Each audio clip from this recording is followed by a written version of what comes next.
Nell Fortner. Let's talk Richmond. What are you seeing out of them? Look, they're a really good team. They run their offense extremely well. They can go five out. They can post up everybody. They've got great size.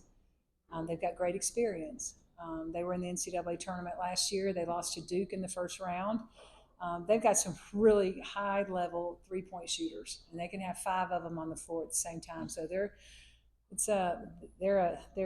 difficult. They're going to be difficult to guard, and we're going to have to really be on point with our defense. I just asked Tony, but playing in the ACC this year, I would imagine prepares you guys really for anything you're going to see. Yeah, it does. It definitely does. And not only the ACC, but our non-conference schedule was really good. Playing South Dakota State, that runs things kind of similar. They do some similar things. So, but playing Nebraska. So we had some other schools outside of our conference that really challenged us for sure and readies you for the NCAA tournament. You used the term experienced, and obviously your girls haven't been, or ladies haven't been there nearly as much. Yeah. When he asked about the experience versus not being there, and how do you kind of approach that as a coach that's been around a while when a team hasn't had that experience? You just have to work hard and understand that this is why we work. This is why we do what we do. This is why we start working on June 1st, so we can get to this point in time in the season to play in this tournament and see what kind of noise you can make. So we're super excited about it. We don't have the NCAA's experience per se, but we do have game experience. We do have success experience. And we'll take everything that we have, every bit of that experience onto the floor with us.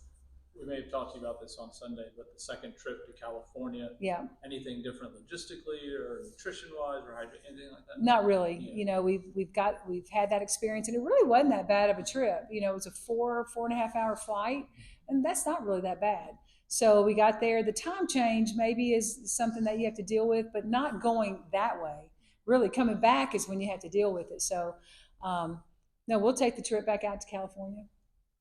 I don't know if this is a right thing to say, but how wide open is the women's tournament? You hear so much about the men's. Yeah, it is wide open. There's so much quality basketball being played right now in the women's game. Look, you can sit down and watch all day long, and I believe you wouldn't be disappointed. There's not going to be a game that would disappoint you.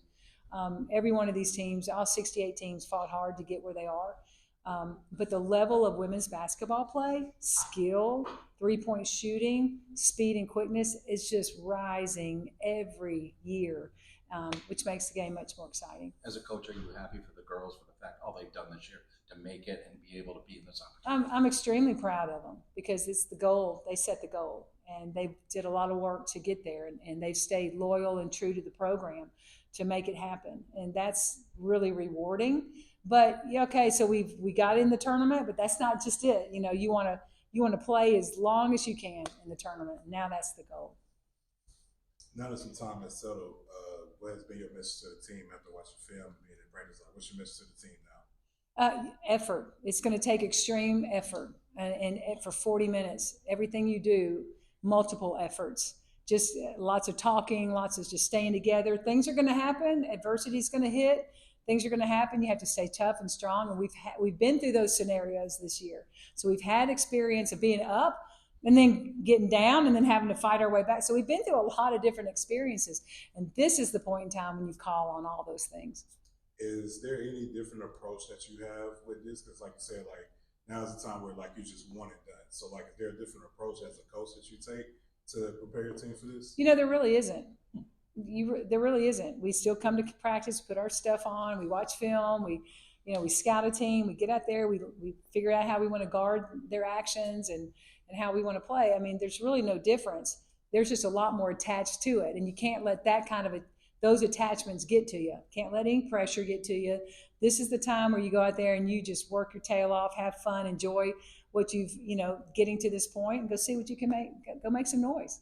And obviously, we know that it's been a while since Georgia Tech has been in the March Madness and some of your players playing. So how do you get them to not look at distractions and stuff like that? Just all the pressure that comes with it. Look, there's not a whole lot anybody can do to not let them look at distractions. Social media is what it is.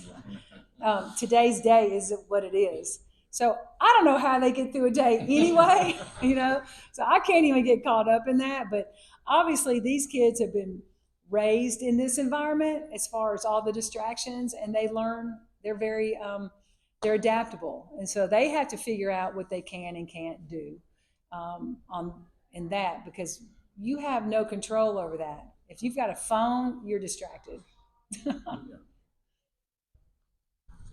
Thanks, y'all. Thanks. Good luck, Coach.